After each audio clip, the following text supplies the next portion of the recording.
വളക്കൂറുള്ള മണ്ണ്, സമയാസമയങ്ങളിൽ ലഭിക്കുന്ന മഴ, മഞ്ഞ്, വേനൽ തുടങ്ങിയ അനുഗ്രഹമാണ് കാർഷിക ഭൂപടത്തിൽ കേരളത്തെ വൈവിധ്യമാക്കുന്നത്.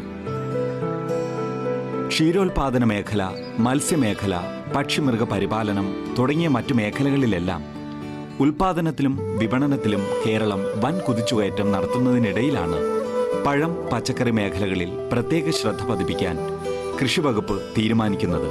പച്ചക്കറികൾക്കും പഴവർഗ്ഗങ്ങൾക്കും പലപ്പോഴും അന്യസംസ്ഥാനങ്ങളെ ആശ്രയിക്കേണ്ടി വരുന്ന മലയാളി സമൂഹത്തിന് ഒരു പുതിയ മുദ്രാവാക്യവുമായി കൃഷിവകുപ്പ് മുന്നോട്ട് വെച്ചതാണ് vegetable and fruit promotion council Kerala അഥവാ VFPCK.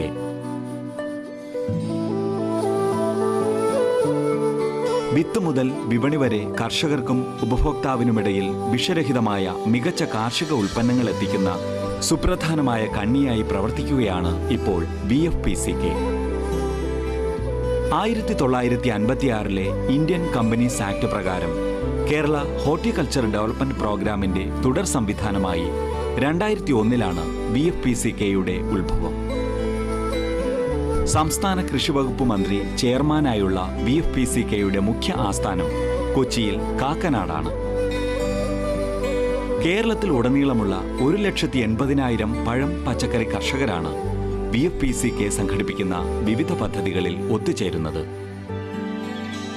മരങ്ങളെയും ചെടികളെയും സ്നേഹിക്കുക, പാട്ടിനൊപ്പം കൃഷിയെ പരിപാലിക്കുകയും ചെയ്യുന്ന നിഷ്കളങ്ക കർഷകന്റെ കേവല സെന്റിമെന്റ്സിനപ്പുറം വിപണി എന്ന മഹാസത്യം കർഷക സമൂഹത്തെ ബോധ്യപ്പെടുത്തുക എന്നതായിരുന്നു VFPCKയുടെ പ്രഥമ ദൗത്യം. അതിനായി 14 ജില്ലകളിൽ നിന്നുമുള്ള മിടുക്കരായ കൃഷി ഉദ്യോഗസ്ഥരെ കണ്ടെത്തി കർഷകർ അംഗങ്ങളായ കാർഷിക കൂട്ടായ്മ സംഘടിപ്പിച്ചു.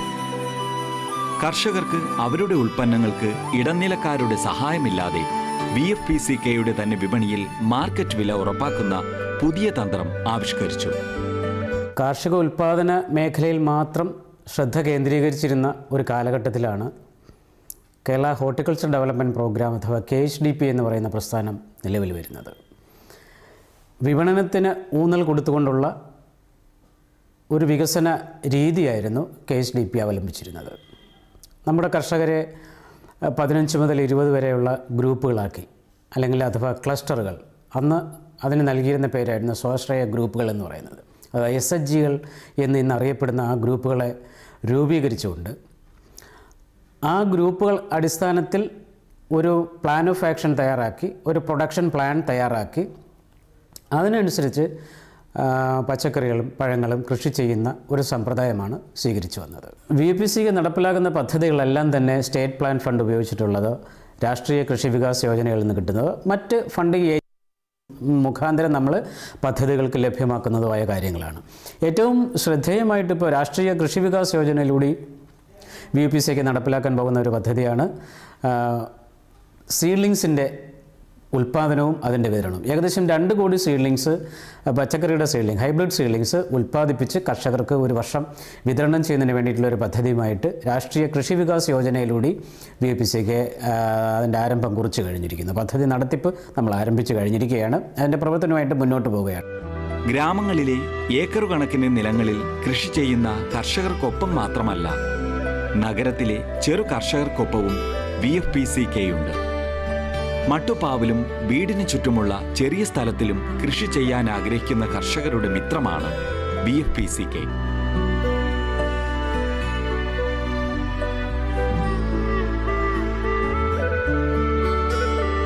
കൊച്ചി നഗരത്തിലെ അൽഫോൺസ തോമസിന്റെ വീട്ടുവളപ്പിലെ കൃഷിസ്ഥലമാണ്.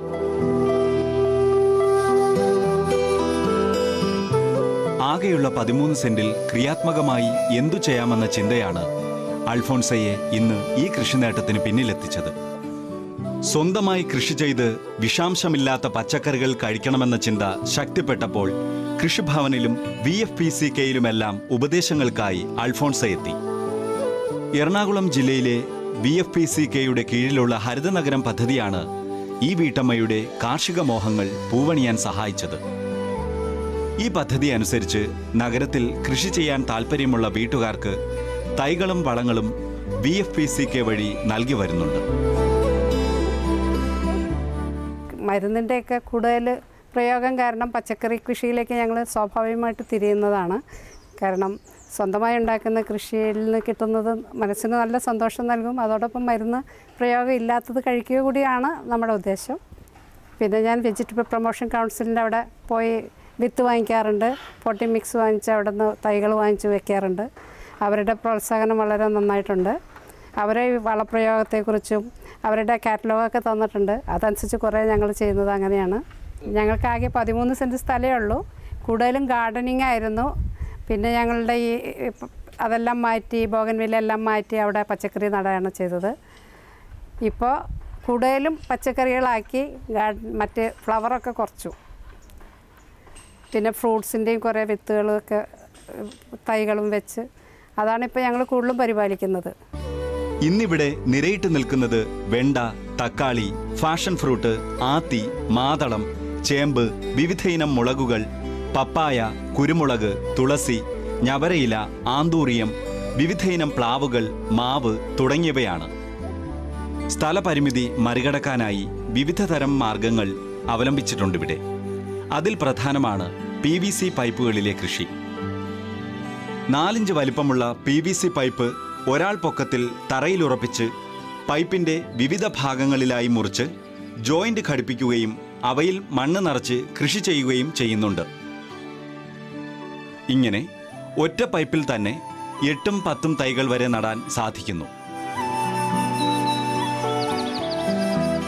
BFPCK ഏകദേശം ഒരു 15 വർഷത്തോളമായി വീടുകളിൽ പച്ചക്കറി കൃഷി പ്രോത്സാഹിപ്പിക്കുന്ന പ്രോഗ്രാമായിട്ട് ഹരിതനഗരി പ്രോഗ്രാം എന്ന രീതിയിൽ തുടങ്ങിയിട്ട് നമ്മളുടെ ഇവിടെ ഇപ്പോൾ അൽഫോൻസ വളരെ നല്ല രീതിയിൽ ചുരുങ്ങിയ സ്ഥലത്ത് പച്ചക്കറി കൃഷിയും പൂക്കൃഷിയും അതുപോലെ തന്നെ മെഡിസിനൽ പ്ലാന്റ്സിൻ്റെ കൃഷിയും ചെയ്തിട്ടുണ്ട്.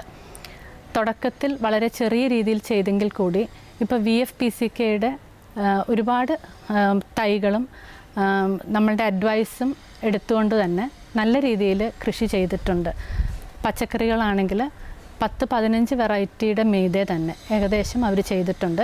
തക്കാളി, മുളക്, പയർ, വഴുതന, ചീര എന്ന് വേണ്ട ഒരു വീട്ടിലേക്ക് ആവശ്യമായ, പ്രത്യേകിച്ച് നമ്മളുടെ അവിടെ നിന്ന് നമ്മൾ കൊടുക്കുന്ന സമയത്ത് ഓരോ വീട്ടിലേക്കും അവരുടെ അഭിരുചി അനുസരിച്ചിട്ടുള്ള പച്ചക്കറികളാണ്, തൈകളാണ് നമ്മൾ അവിടെ നിന്ന് കൊടുത്തുവിടുന്നത്. കൂടാതെ മെഡിസിനൽ പ്ലാന്റ്സ് ആയിട്ട് കറ്റാർവാഴ, തുളസി, ആര്യവേപ്പ്, ഈ ആര്യവേപ്പിൻ്റെ ഇലയെല്ലാം വെച്ചിട്ട് തന്നെ അവർ കീടനാശിനി പ്രയോഗങ്ങളും നടത്തുന്നുണ്ട്. അതായത് ഒരു നമ്മളുടെ നാട്ടു രീതികൾ വെച്ചിട്ട് തന്നെ, അതായത് ബയോളജിക്കൽ കൺട്രോള് ബോത്ത് സയൻറ്റിഫിക് ആയിട്ടും അതുപോലെ തന്നെ പ്രകൃതിയോട് ചേർന്നിട്ടുള്ള നമ്മളുടെ പഴയ രീതികളും കൂടി ക്ലബ് ചെയ്തിട്ടാണ് അവർ ഹോം സ്റ്റെഡ് ഫാമിംഗ് അല്ലെങ്കിൽ പച്ചക്കറി കൃഷി ചെയ്തു വരുന്നത്. പച്ചക്കറി കൃഷിക്ക് പ്രധാനമായും ആശ്രയിച്ചിട്ടുള്ളത് ഗ്രോ ബാഗുകളാണ്.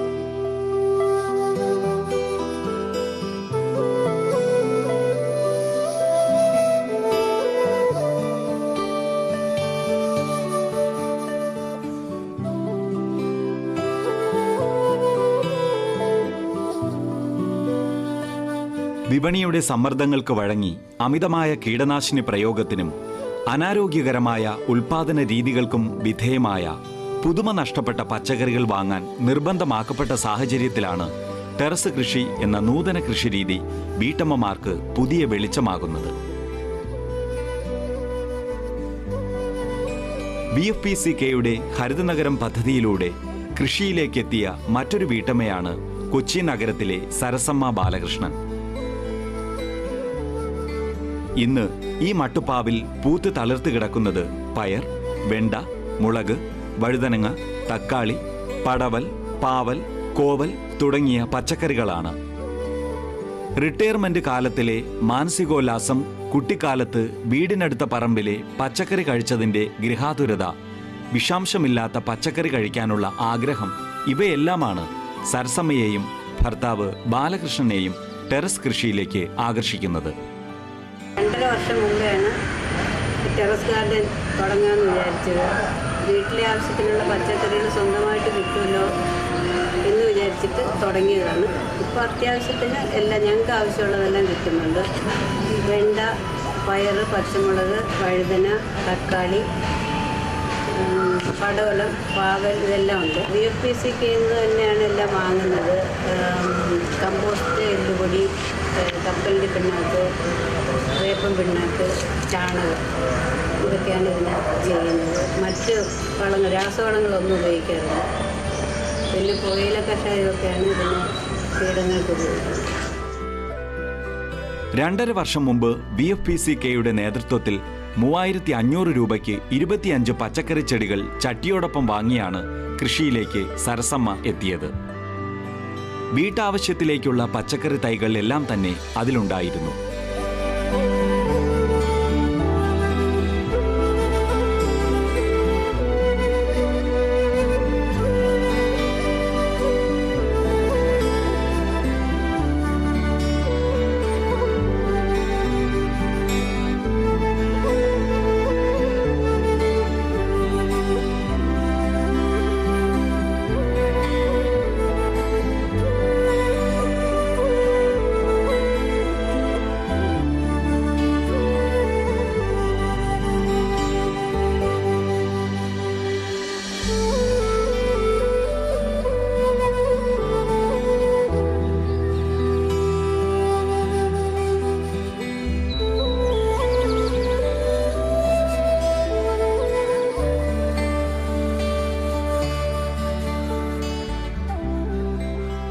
വളരെ കുറഞ്ഞ മണ്ണ്, ആവശ്യത്തിനു മാത്രം വെള്ളം, പാഴായി പോകുന്ന സൗരോർജം, അടുക്കളയിലെ ജൈവാവശിഷ്ടങ്ങൾ എന്നിവ യുക്തിസഹമായി പ്രയോജനപ്പെടുത്തിയാണ് ഈ കർഷക കൃഷി ചെയ്തു വരുന്നത്. ഇതിനു പുറമെ VFPCKയിൽ നിന്ന് ലഭിക്കുന്ന കമ്പോസ്റ്റ് വളം, എള്ളുപൊടി, കപ്പലണ്ടി പിണ്ണാക്ക്, ചാണകം, പുകയില കഷായം തുടങ്ങിയവയും ഉപയോഗിക്കുന്നുണ്ട്.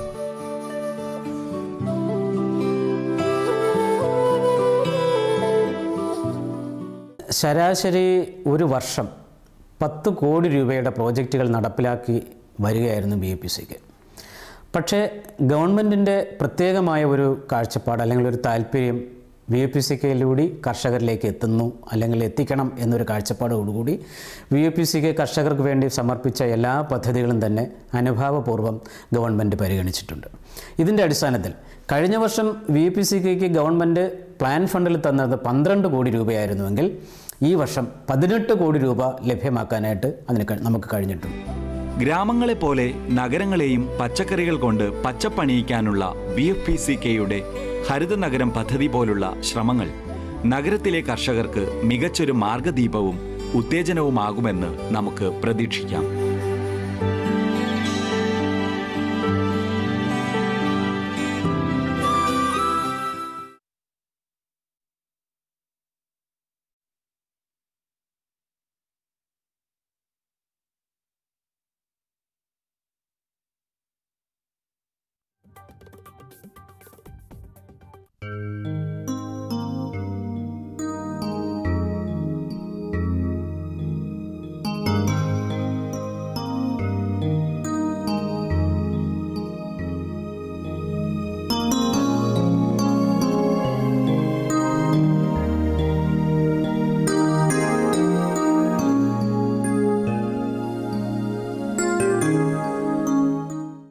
ജീവിതം ഇഴഞ്ഞു നീങ്ങുകയല്ല, പെയ്തിറങ്ങുകയാണ്.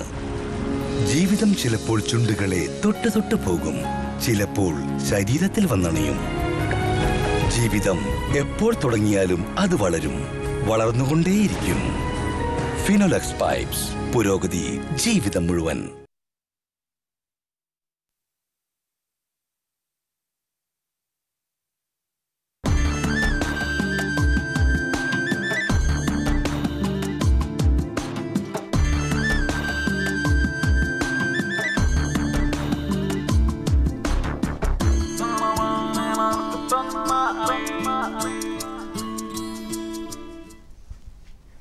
നമസ്കാരം.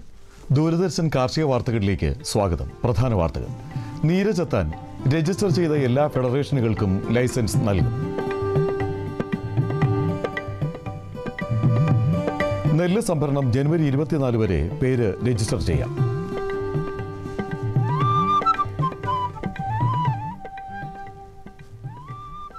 വിശദമായ കാർഷിക വാർത്തകളിലേക്ക്. നാളികേര വികസന ബോർഡിൽ രജിസ്റ്റർ ചെയ്ത എല്ലാ കേരോത്പാദക ഫെഡറേഷനുകൾക്കും നീരജെത്താനുള്ള ലൈസൻസ് എത്രയും വേഗം അനുവദിച്ചു നൽകുമെന്ന് മുഖ്യമന്ത്രി ഉമ്മൻചാണ്ടി പറഞ്ഞു. ആരോഗ്യപാനീയമായ നീരജെത്താൻ മുന്നോട്ട് വരുന്ന എല്ലാ ഫെഡറേഷനുകളെയും പ്രോത്സാഹിപ്പിക്കും. 108 കേരോത്പാദക ഫെഡറേഷനുകൾക്ക് നീരജെത്താനുള്ള ലൈസൻസ് വിതരണം ചെയ്ത് സംസാരിക്കുകയായിരുന്നു മുഖ്യമന്ത്രി. നീര സംഭരിക്കുന്നതിന് സംസ്ഥാനത്താകെ 26,000-ഓളം ടെക്നീഷ്യന്മാരെ ആവശ്യമുള്ളപ്പോൾ 1000 പേർക്ക് മാത്രമേ ഇതിനകം പരിശീലനം നൽകാൻ കഴിഞ്ഞിട്ടുള്ളൂവെന്ന് നാളികേര വികസന ബോർഡ് ചെയർമാൻ TK ജോസ് അറിയിച്ചു. 2 മാസം നീണ്ടു നിൽക്കുന്ന ടെക്നീഷ്യന്മാരുടെ പരിശീലനത്തിന് സർക്കാർ സാമ്പത്തിക സഹായം നൽകണമെന്ന് ചെയർമാൻ അഭ്യർത്ഥിച്ചു. നീരയുമായി ബന്ധപ്പെട്ട് കേരളത്തിൽ 10 ലക്ഷം ഹരിത കോളർ തൊഴിലവസരം സൃഷ്ടിക്കാൻ കഴിയും.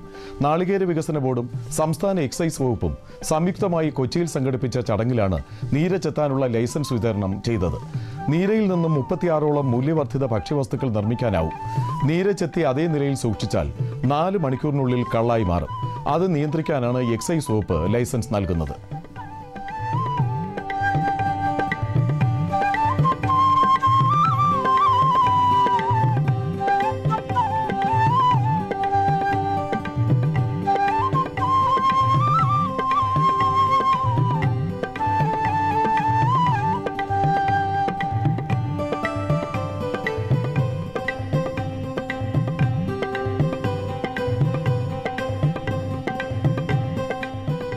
കേരളത്തിലെ 10% തെങ്ങിൽ നിന്ന് നീരെടുത്താൽ പോലും 54,000 കോടി രൂപയുടെ സാമ്പത്തിക വർധനവ് ഉണ്ടാകും. GDP-യിൽ 17% വളർച്ച നേരിടും.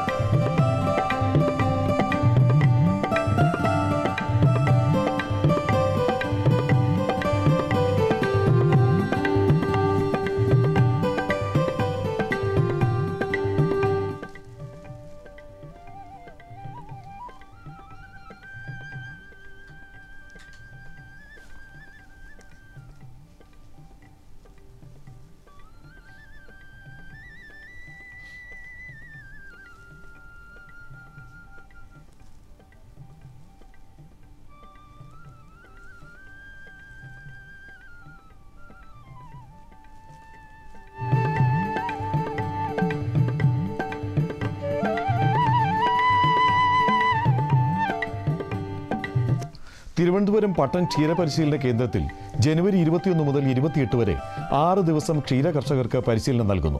10 രൂപയാണ് രജിസ്ട്രേഷൻ ഫീസ്. പരിശീലനത്തിൽ പങ്കെടുക്കുന്നവർക്ക് ദിനബത്തയും ഭക്ഷണവും യാത്രാബത്തയും ലഭ്യമാണ്.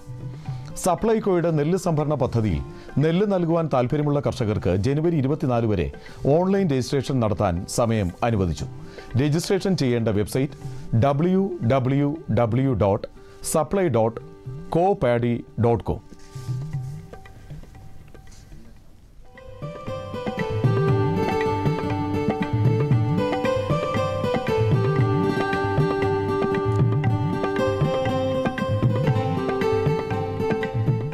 പട്ടികജാതി പട്ടികവർഗ വികസന കോർപ്പറേഷൻ ദേശീയ പട്ടികജാതി ധനകാര്യ വികസന കോർപ്പറേഷന് ധനസഹായത്തോടുകൂടി കൃഷി വായ്പാ പദ്ധതി നടപ്പിലാക്കുന്നു. 3 ലക്ഷം രൂപയാണ് പദ്ധതി തുക. ഇതിനായി തൊഴിലാളികളിൽ നിന്നും അപേക്ഷ ക്ഷണിച്ചു. കൂടുതൽ വിവരങ്ങൾ ജില്ലാ ഓഫീസുകളിൽ നിന്നും ലഭിക്കും.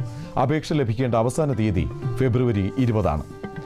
ചെങ്ങന്നൂർ സെൻട്രൽ ഹാച്ചറിയോടനുബന്ധിച്ചുള്ള ട്രെയിനിംഗ് ഇൻസ്റ്റിറ്റ്യൂട്ടിൽ 20-22 തീയതികളിൽ മുട്ടക്കോഴി വളർത്തലിലും 27-28 തീയതികളിൽ ആട് വളർത്തലിലും പരിശീലനം നൽകുന്നു. കൂടുതൽ വിവരങ്ങൾക്കും പേര് രജിസ്റ്റർ ചെയ്യുന്നതിനും വിളിക്കേണ്ട ഫോൺ നമ്പർ 0479 2457778. ഫോൺ നമ്പർ ഒരിക്കൽ കൂടി 0479 2457778.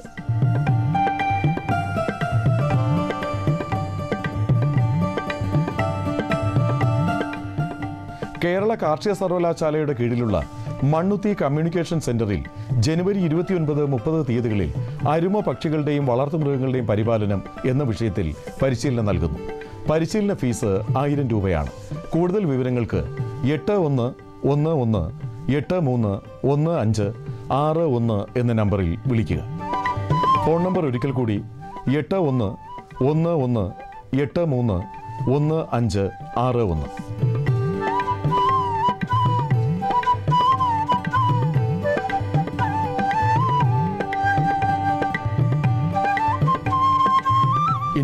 കമ്പോള നിലവാരം. വെളിച്ചെണ്ണ കൊച്ചിയിൽ 13,850 രൂപ, കോഴിക്കോട് 15,000 രൂപ, തൃശ്ശൂരിൽ 13,950 രൂപ. കൊപ്ര കൊച്ചിയിൽ 9,245 രൂപ, കോഴിക്കോട് 10,000 രൂപ. കൊപ്ര തൃശ്ശൂരിൽ 9,370 രൂപ. കുരുമുളക് അൺഗാർബിൾഡ് 58,500 രൂപ, ഗാർബിൾഡ് 61,500 രൂപ. ചുക്ക് മീഡിയം 20,000 രൂപ, ബെസ്റ്റ് 22,000 രൂപ. മഞ്ഞൾ സേലത്ത് 7,800 രൂപ, ഈറോഡിൽ 8,400 രൂപ. അടയ്ക്ക പുതിയത് 17,000-നും 19,000-നും മധ്യേ. കൊച്ചിയിൽ റബ്ബർ 5 ഗ്രേഡ് 11,100 രൂപ. കമ്പോള നിലവാരം കൊച്ചി മാർക്കറ്റിൽ. വെളിച്ചെണ്ണ 13,850 രൂപ, കൊപ്ര 9,245 രൂപ, പിണ്ണാക്ക് എക്സ്പെല്ലർ 2,100 രൂപ, റോട്ടറി 3,000 രൂപ. കുരുമുളക് അൺഗാർബിൾഡ് 58,500 രൂപ, ഗാർബിൾഡ് 61,500 രൂപ. ചുക്ക് മീഡിയം 20,000 രൂപ, ബെസ്റ്റ് 22,000 രൂപ. മഞ്ഞൾ നാടൻ 6,200 രൂപ. അടയ്ക്ക പുതിയത് 17,000-നും 19,000-നും മധ്യേ. ജാതിക്ക തൊണ്ടൻ 300-നും 320-നും മധ്യേ. തൊണ്ടില്ലാത്തത് 500-നും 530-നും മധ്യേ. ജാതിപത്രി 775-നും 900-നും മധ്യേ. ഗ്രാമ്പൂ 1,030 രൂപ. റബ്ബർ RSS 5 ഗ്രേഡ് 11,100 രൂപ, 4 ഗ്രേഡ് 12,000 രൂപ. ഒട്ടുപാൽ 7,600 രൂപ, ലാറ്റക്സ് 7,700 രൂപ. കമ്പോള അവലോകനം. ഏലക്ക ഈ സീസണിലെ ഏറ്റവും ഉയർന്ന നിലവാരത്തിൽ. ഇടുക്കിയിൽ നടന്ന ലേലത്തിൽ കയറ്റുമതിക്ക് അനുയോജ്യമായ ഏലം കിലോഗ്രാമിന് 1,257 രൂപയിൽ എത്തി.